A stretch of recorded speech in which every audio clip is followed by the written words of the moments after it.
Hello friends, welcome to my channel. ఎలా ఉన్నారు అందరూ? బాగున్నారా? నాకు కామెంట్స్లో చెప్పండి. ఈరోజు వీడియోలో కూడా what I eat in a day చేస్తున్నాను అనమాట. నేనేం తింటాను ఏంటి అనేది చూపిస్తాను. ఈరోజు బ్రేక్ఫాస్ట్కి అయితే కర్ణాటక స్పెషల్ అక్కి రొట్టి అయితే చేశాను. మీరు ఎప్పుడైనా ట్రై చేశారా? అక్కి రొట్టి చాలా టేస్టీగా ఉంటుంది. తెలంగాణ సైడ్ సర్వపిండి చేస్తారు కదా, సేమ్ అలానే అనమాట. కాకపోతే ఇందులో ఇంకా చాలా వెజిటేబుల్స్ వేస్తాము. ఇది కొంచెం దోశలాగా పల్చగా వస్తుందన్నమాట. బ్రేక్ఫాస్ట్గా అయినా డిన్నర్గా అయినా చాలా బాగుంటుంది. వెయిట్ లాస్ కోసం ట్రై చేసే వాళ్ళైతే జొన్న పిండితో కూడా సేమ్ ఇలాగే ట్రై చేయొచ్చు. కాకపోతే జొన్న పిండితో కంటే బియ్యం పిండితోనే టేస్ట్ ఇంకా చాలా బాగుంటుంది. నేనైతే ఈరోజు దీంట్లోకి ఒక పెద్ద కుకుంబరు, ఒక హాఫ్ సొరకాయ, క్యారెట్, ఆనియన్, పచ్చిమిర్చి, కొత్తిమీర ఇవన్నీ కూడా సన్నగా తురుముకొని పెట్టుకున్నాను. ఈ వెజిటేబుల్స్లో వచ్చిన వాటరే పిండి కలపడానికి సరిపోతుంది. ఎక్స్ట్రాగా వాటర్ ఏమి యాడ్ చేయాల్సిన అవసరం లేదనమాట. చూసారు కదా, వెజిటేబుల్స్ తురుముకున్నవన్నీ ఒక పెద్ద బౌల్లో వేసుకున్నాను. దీంట్లో ఇప్పుడు కొద్దిగా నువ్వులు, సరిపడినంత ఉప్పు, జీలకర్ర, కొంచెం ఇంగువ వేసుకుంటున్నాను. తర్వాత దీంట్లో సరిపడినంత బియ్యపిండి వేసుకొని కన్సిస్టెన్సీ మనకి సర్వపిండిలాగా గట్టిగా కలపొద్దు, కొంచెం లూజ్గా కలుపుకోవాలన్నమాట. అప్పుడే ఈజీగా స్ప్రెడ్ అవుతుంది మనకి. ఇది ఖచ్చితంగా ట్రై చేయండి. టేస్ట్ అయితే చాలా చాలా బాగుంటుంది. మా ఇంట్లో మా హస్బెండ్కి నాకు ఈ అక్కి రొట్టి అంటే చాలా ఇష్టము. వీక్లీ వన్స్ అయినా చేస్తూ ఉంటాను. నార్మల్గా అసలు నేను బ్రేక్ఫాస్టే చేయను కదా, కాకపోతే అక్కి రొట్టి చేసినప్పుడు మాత్రం తప్పకుండా తింటాను. దీంట్లోకి పల్లీలు, పుట్నాలు, కొబ్బరి కలిపి చట్నీ చేస్తాను అనమాట. దాని కాంబినేషన్తో చాలా బాగుంటుంది. నార్మల్గా పికిల్తో కూడా బాగానే ఉంటుంది, బట్ మేమైతే పల్లీలు, పుట్నాలు వేసుకొని చట్నీ చేసుకుంటాము. ఈ అక్కి రొట్టి కావాలంటే డైరెక్ట్గా ప్యాన్ మీద కూడా చేసేసుకోవచ్చు, మన సర్వపిండి చేసినట్టుగా. లేదంటే అరిటాకు మీద కూడా చేయొచ్చు. నేనైతే ఇక్కడ బటర్ పేపర్ మీద చేస్తున్నాను. మాకు చాలా పల్చగా ఉంటే ఇష్టం అనమాట. పల్చగా ఉంటే టేస్ట్ బాగుంటాయి. అందుకని నేను బటర్ పేపర్ మీద పైన కవర్ వేసుకొని చేసుకుంటాను అనమాట. చాలా పల్చగా వస్తాయి. బటర్ పేపర్ తీసుకొని దానిపైన కొంచెం ఆయిల్ వేసేసుకొని కావాల్సినంత పిండి వేసుకొని, పిండి కూడా ఎక్కువ పట్టదనమాట మనకి, ఎందుకంటే చాలా పల్చగా చేస్తాం కాబట్టి కొంచెమే పడుతుంది. పిండి వేసేసుకొని పైన కవర్ వేసుకొని స్ప్రెడ్ చేసేసుకోవడమే. నార్మల్గా మనము భక్ష్యాలు చేస్తాం కదా, సేమ్ అలానే అనమాట. ఇలా చేసుకున్న తర్వాత బాగా వేడిగా ఉన్న ప్యాన్ మీద బటర్ పేపర్తో పాటు వేసేసేయాలి. ఒక 1 minute వెయిట్ చేసేసి పైన బటర్ పేపర్ తీసేసి ఆయిల్ వేసుకొని 2 sides ఫ్రై చేసుకుంటే అక్కి రొట్టి రెడీ అయిపోతుంది.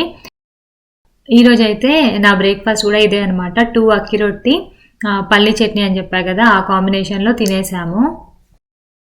ట్రై చేసి చూడండి. కొత్తిమీర కూడా చాలా ఎక్కువగా వేసుకుంటే టేస్ట్ బాగుంటుంది అక్కి రొట్టిలోకి. ఒకసారి ట్రై చేసి చూడండి. ఎలా వచ్చిందో నాకు కామెంట్స్లో చెప్పడం మాత్రం మర్చిపోకండి. ఇంకా ఆఫ్టర్నూన్ లంచ్కి అయితే దోసకాయ పప్పు, మిల్ మేకర్ ఫ్రై అయితే చేస్తున్నాను. వారంలో 4-5 రోజులు మా ఇంట్లో పప్పే ఉంటుంది. మిల్ మేకర్ ఫ్రై కూడా ఇట్లా పప్పు కానీ, సాంబార్ కానీ, రసం కానీ ఏదైనా చేసుకున్నప్పుడు సైడ్ డిష్గా చాలా టేస్టీగా ఉంటుంది.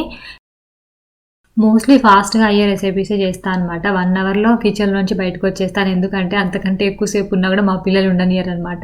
మా పెద్ద పాప కూడా ఇంకా స్కూల్ స్టార్ట్ అవ్వలేదు కదా, ఇద్దరు ఫుల్ అల్లరి చేస్తున్నారు అసలు. దోసకాయ, బీరకాయ ఇలాంటివి చేసుకునేటప్పుడు ఖచ్చితంగా చేదు చూసుకొనే చేసుకోవాలి కదా. నాకు ఒకసారి అలానే అయిందనమాట. ఏ రోజైతే మనం చూడకుండా చేస్తామో ఆ రోజే చేదైపోతుంది. బీరకాయ నాకు ఒకసారి అలానే అయింది. అప్పటి నుంచి ఖచ్చితంగా చేదు చూసే చేస్తాను నేను. ఈరోజు దోసకాయ పప్పులోకి హాఫ్ దోసకాయ వేస్తున్నాను అనమాట. ఇది కొంచెం పుల్లగానే ఉంది. కొంచెమే పప్పు కదా చేసేది, ఫుల్ వేసేస్తే బాగా పుల్లగా అయిపోతుంది. అందుకని హాఫ్ దోసకాయ వేస్తున్నాను. దోసకాయ, ఇంకా టమాటో, పచ్చిమిర్చి, కారం అన్నీ వేసి చేస్తున్నాను అనమాట. పప్పు అయితే నేను ముందుగానే నానబెట్టుకొని పెట్టుకుంటాను. నానబెట్టుకుంటే త్వరగా ఉడికిపోతుంది కదా. నానబెట్టుకున్న పప్పులో కొంచెం పసుపు, కట్ చేసుకున్న దోసకాయ ముక్కలు, టమాటో ముక్కలు, ఆనియన్, పచ్చిమిర్చి, కారము సపరేట్గా పెడతాను. ఎందుకంటే మా పిల్లలు కారం తినరని చెప్పాను కదా, ముందు వీడియోలు చూసే వాళ్ళకైతే అర్థమైపోయి ఉంటుంది.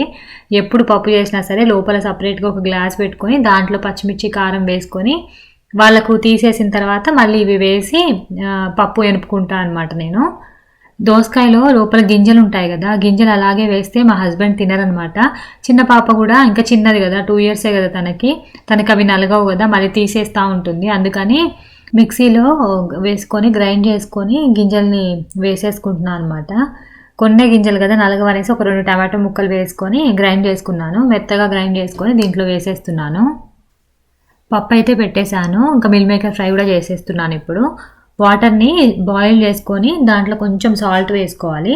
వాటర్ కొంచెం బాయిల్ అయిన తర్వాత మిల్ మేకర్ వేసేసుకొని ఒక 5 to 7 minutes వాటిని బాయిల్ చేసేసుకోవాలన్నమాట. మిల్ మేకర్ బాయిల్ అయిపోయాయి కదా, ఇప్పుడు వాటర్ అంతా స్ట్రెయిన్ చేసేసుకొని మిల్ మేకర్ని వాటర్ లేకుండా బాగా పిండేసుకొని పక్కన పెట్టుకోవాలి. తర్వాత స్టవ్ మీద ఒక ప్యాన్ పెట్టుకొని కొంచెం ఆయిల్ వేసుకుంటున్నాను. Meal maker fry non stick దాంట్లోనే బాగా వస్తుంది. నేను ట్రై చేసా స్టీల్ దాంట్లో, ఐరన్ దాంట్లో కొంచెం అడుగున అంటుకుపోతుంది అనమాట. ఇంకొకటి ఏంటంటే ఆయిల్ కూడా ఎక్కువ పడుతుంది. మిల్ మేకర్లో ఆయిల్ ఎంత వేస్తే అంత తీసుకుంటుంది. నేనైతే ఈరోజు కొంచెం ఆయిల్తోనే చేస్తున్నాను.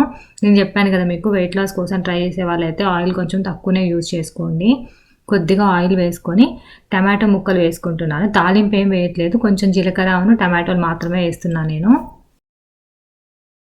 టమాటో ముక్కలలో కొద్దిగా అల్లం వెల్లుల్లి పేస్ట్, కొంచెం ఉప్పు, కొంచెం పసుపు వేసుకొని మూత పెట్టుకొని మగ్గించుకోవాలి. టమాటోలు కొంచెం మెత్తగా ఉడికిపోవాలి.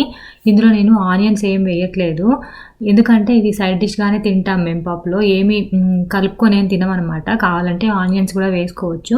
టమాటో మాత్రం వేసుకుంటే ఆ ట్యాంగీ ఫ్లేవర్ బాగుంటుందన్నమాట.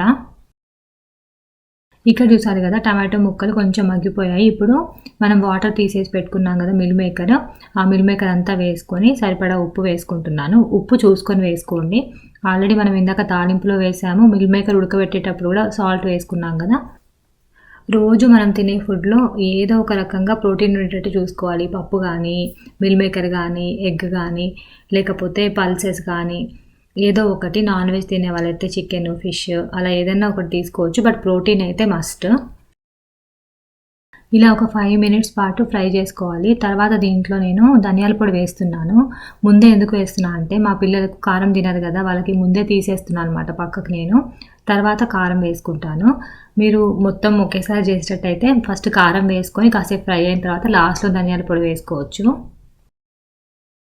వెయిట్ లాస్ కోసం ట్రై చేసే వాళ్ళకి మిల్ మేకర్ కూడా చాలా బాగా హెల్ప్ అవుతుంది. మిల్ మేకర్ కూడా మంచి ప్రోటీన్ సోర్స్ కదా. ఈరోజు లంచ్లోకి అయితే వైట్ రైస్ తీసుకోవట్లేదు, జొన్న రవ్వతో చేసిన అన్నం తింటున్నాను అనమాట. దానికోసం అని చెప్పి ముందే నానబెట్టుకొని పెట్టుకున్నాను. 1:3 రేషియోలో వేసుకోవాలి వాటరు. ఈరోజు ప్రెషర్ కుక్కర్లో పెట్టేస్తున్నాను నేను. ఆ జొన్న రవ్వతోటి మనము ఇడ్లీ చేసుకోవచ్చు, దోశ చేసుకోవచ్చు. ఇట్లా జొన్న రవ్వతోటి మనం ఉప్మా చేసుకుంటాం కదా, అట్లా ఉప్మా చాలా రకాల డిషెస్ చేసుకోవచ్చు. ఇది జొన్న రవ్వ ఏంటంటే మా మమ్మీ ఇండియా నుంచి వచ్చేటప్పుడు తీసుకొచ్చారనమాట. పచ్చజొన్నలతో చేసిన రవ్వ, తెల్ల జొన్నలు కాదు. తెల్ల జొన్నల కంటే కూడా పచ్చజొన్నలు చాలా మంచివి, ఎందుకంటే ఒకలాంటి చిరు చేదు ఉంటాయన్నమాట. డయాబెటీస్ ఉన్న వాళ్ళకు కూడా పచ్చజొన్నలు చాలా మంచివి. ఇలా పప్పు కానీ, సాంబార్ కానీ, ఏదైనా పులుసులు చేసుకున్నప్పుడు జొన్న రవ్వలోకి బాగుంటాయి అన్నమాట తినడానికి. నార్మల్గా అయితే కొంచెం చేదుగా ఉంటుంది కదా, తినడం కొంచెం కష్టమే. కొంచెం కర్రీ ఎక్కువ కలుపుకొని తినాలి. సో ఇదనమాట ఈరోజు మా లంచ్. పప్పు కూడా తాలింపు పెట్టేసుకున్నాను. పప్పు ఇంకా మిల్ మేకర్ ఫ్రై చేశాను అనమాట. ఫాస్ట్గా అయిపోయింది. పప్పు ఉంటే త్వరగా చేసేయచ్చు కదా, పప్పును ఏదో ఒక ఫ్రై అయితే ఫాస్ట్గా అయిపోతుంది. మిల్ మేకర్ ఫ్రై కూడా రెడీ అయిపోయింది. ఇప్పుడు నేను చెప్పాను కదా, జొన్న రవ్వని మనము ముందే నానబెట్టుకొని పెట్టుకోవాలన్నమాట. మీకు కుదిరితే ఓవర్ నైట్ సోక్ చేసుకోండి, లేదంటే అట్లీస్ట్ ఒక 3 to 4 hours నానితే త్వరగా ఉడికిపోతుంది. ఈరోజు అయితే ప్రెషర్ కుక్కర్లో వండేసుకున్నాను అనమాట జొన్న అన్నము. నార్మల్గా అయితే స్టవ్ మీద పెట్టేసినా సరే ఒక 20 minutesలో అయిపోతుంది. మనం ఎక్కువసేపు నానబెట్టుకుంటే త్వరగా ఉడికిపోతుంది అనమాట. ఇది ఒక చిన్న గ్లాస్ చేసుకుంటే మనము 2 పూటలు తినొచ్చు. నాకు ఇదే నైట్కి కూడా వస్తుంది. చూసారు కదా, ఇదనమాట ఈరోజు లంచ్. జొన్న అన్నము, దోసకాయ పప్పు, మిల్ మేకర్ ఫ్రై. నైట్ డిన్నర్కి కూడా నేను ఇదే తినేసాను అనమాట. ఈరోజు ఈవినింగ్ స్నాక్స్ అయితే ఏం తినలేదు. టీ తాగిన తర్వాత మా పాపకి ఈరోజు కరాటే క్లాస్ ఉందనమాట. సో బయటికి వెళ్ళాము. క్లాస్కి వెళ్ళి వచ్చేసరికి 6:30 to 7 అయిందనమాట. ఇంకా జొన్నన్నం ఆల్రెడీ వండేసుకున్నాను కదా మార్నింగ్, అదే తినేసాను అనమాట ఈరోజు. ఇదనమాట ఈరోజు వీడియో. మళ్ళీ ఇంకొక వీడియోలో మళ్ళీ కలుద్దాం. బాయ్.